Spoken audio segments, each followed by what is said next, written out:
how to upload YouTube Shorts on iPhone. Hey guys, in this video, I will guide you through how you can upload YouTube Shorts on iPhone. So make sure to watch this video till the end and let's get started. So the first thing that you want to do is open the YouTube app on your iPhone. Then you have to tap on this plus sign. After that, you can either record a YouTube short for yourself or you can choose it from your Photos app. After recording it, you have to tap on this sign, then edit the video if you want to. Then tap on next.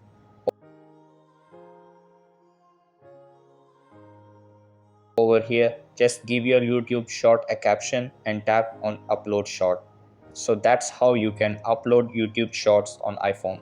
That's all for this video. If you really found it helpful, consider subscribing and leave a like. I will catch you in the next one. Thanks.